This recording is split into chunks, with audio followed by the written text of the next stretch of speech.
Hello everybody, what's going on? And welcome back to episode number 4 of season 3 now of the career mode. I hope you're all doing well. We have got plenty of goals coming your way today, so hopefully you enjoy the episode. Sit back, relax, and feast your eyes upon the action we've got coming up today. But we start the day with a Chelsea game in the Cup, the Carabao Cup. And I will not be playing any of the Cup games, FA Cup or Carabao Cup for that matter, unless we get to the later stages. As you know, our focus is solely on trying to win the Premier League title, which has thus far eluded us in the series. So will this be the year we are able to get our hands on it? Of course, the first 2 seasons, we picked up 2 FA Cups. We picked up a Champions League trophy last time as well in last season. So you know what we've been working with.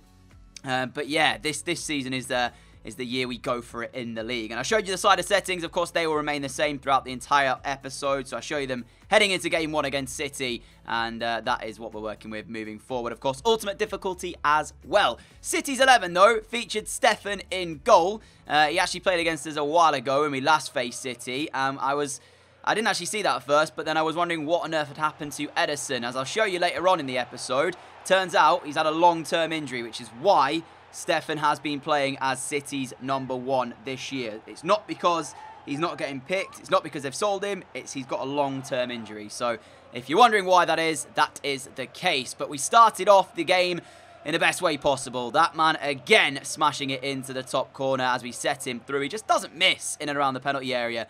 Of course, that man being Lautaro Martinez. And if you look at the skill he showed here in trying to create the second chance just after the break, he really went close, and it was just unbelievable to watch. He was twisting, turning, opening up the space before firing it just wide of the far corner. But 63 minutes in, City came forward trying to find an equalising goal. They got caught on the counter, something that we're very good at doing, as Kai Havertz played it out wide here to Ryan Fraser. And look at the space he had to work with down this left-hand side.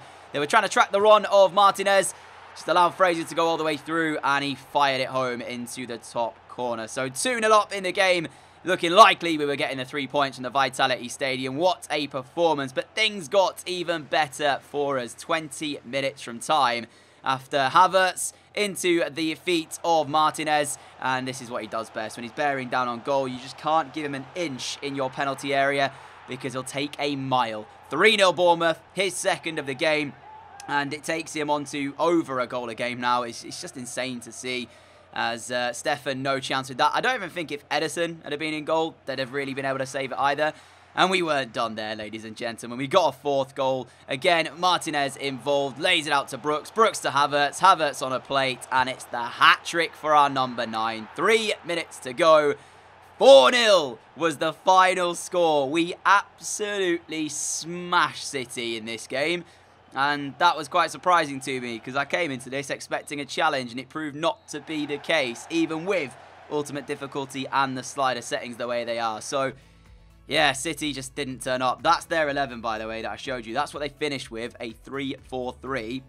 But I was a little bit surprised to see some of the names in there. I don't know if they've had like a bit of a sale and they've got rid of quite a few big name players or whatever, or if they're just suffering from injuries. But I definitely knew about the Ederson one. There was 1 or 2 in there that I wasn't so sure about, though.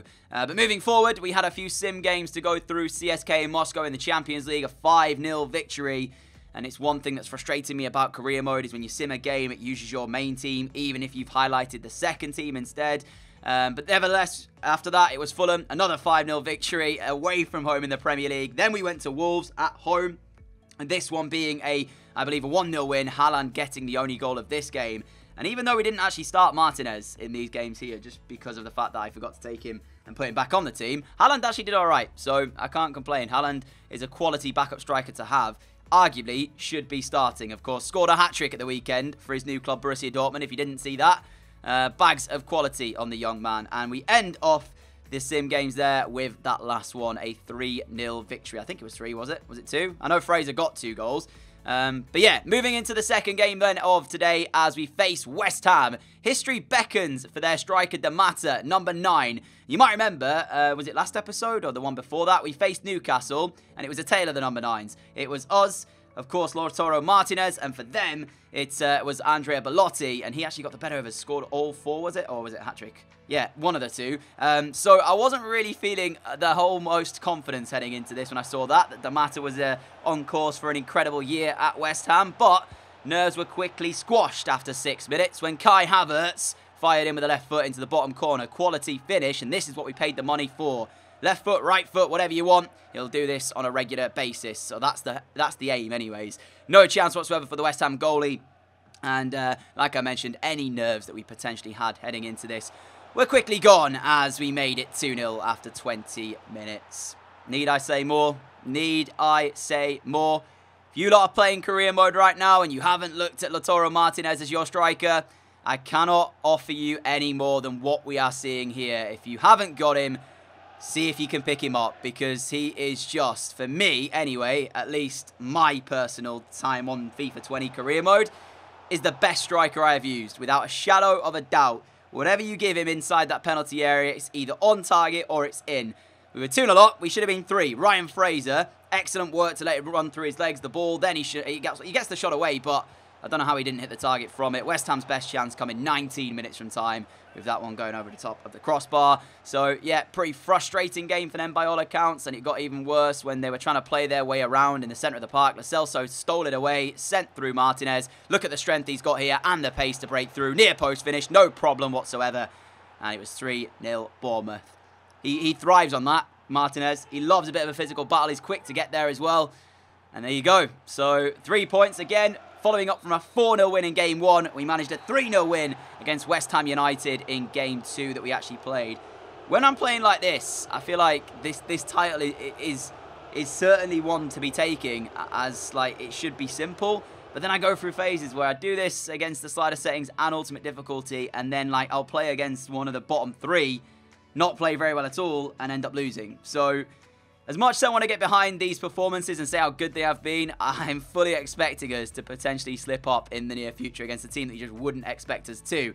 Into the Carabao Cup next round, City again, Stefan played again, and that's where I thought, okay, let me check what's going on, because he's not even on the bench either. A 4-0 win, very much like we managed in Game 1, except this time, didn't have to play it. So I went and had a look, and there you go. Ederson is at the club. He's recovering from a lateral collateral ligament.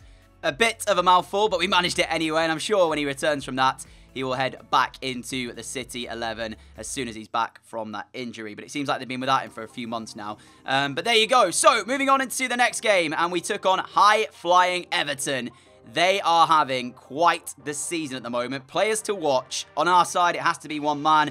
13 goals. First in the Premier League already for our number 9 for Everton. Jesus got a hat-trick in his last game. We know all about Gabriel Jesus. We've seen him before face off against us. And I did say they're high-flying. They're into the top 4. They might even be top heading into this game. I know for sure that they're definitely up there. So this was a real test, this one. And after 20 minutes, Ryan Fraser broke through, looking for the opening goal of the game. Fantastic save. Havertz followed in, cleared off the line. It was still there as Felipe Anderson picked it up, led it back to Fraser. Fraser's shot blocked once and then saved on the second time of asking. So a scramble, you could call it there. And somehow it was stayed out. So I don't know what was going on, but we were just trying to find the opening goal of the game, really. And Everton went up the other end, saved by Onana. We then got on the counter-attack. Fraser's ball through towards Lautaro Martinez, the first of the 2 number 9s to have their say on the match today.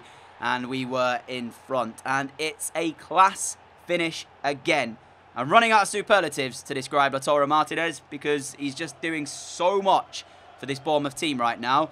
I think back to the first season when King and Wilson were both, you know, unbelievable for us, scoring goals and assisting and making goals. Those two, especially Joshua King, he was a top scorer in the Premier League, I think, in Season 1, or at least he was up there. Harry Kane might have just beat him to that. But yeah, just looking back at it, Martinez is doing what those two are doing for us in Season number 1. However, we couldn't hold on to the lead for the entire time because the other number 9, Gabriel Jesus, who's just come off the back of that hat-trick, got his side back on level terms with a quite good finish there. And into the second half we went, and that's what I talk about. Yes, he is human, Martinez. He isn't going to score all of the chances. However, after missing that one, he does this to make it 2-1. And there you go. There you go. Pretty much nobody helped him with that. Picked up the ball, dragged back, went in, drove at goal, fired it into the far corner. 2-1 Bournemouth in a game where it could have gone either way, this. Both teams were, I guess, even. And that is something that you could expect coming into the game. Both teams in a similar position in the league. There was not a lot to separate the two of them. It was going to take a moment of quality to make the difference here. And we got it. in the form of our number 9. But full time, 2-1, and we could just sort of come away from that game breathing a sigh of relief, really, because, as mentioned, it wasn't an easy game there. But after that, we had, I believe, our final group stage game of the Champions League. Dortmund, a 1-1 draw, which sees us through, I believe, as group winners. So that means we can now look ahead to the actual draw itself, of which you'll see a bit later on. But heading into our final game of today then, Stoke City away. And let's just say, if we don't come away with the thumping here in terms of the scoreline, we'll be disappointed with ourselves. No disrespect to Stoke City, but the side that we've got should come away from this game quite comfortably with the 3 points. You can see there the starting 11 of who starts where. We've got Varane back in, Almada starts as well, and after 9 minutes, we'd already made our mark on the game. Lo Celso, Havertz combined to feed Lautaro Martinez, and he slotted in the back of the net. 1-0.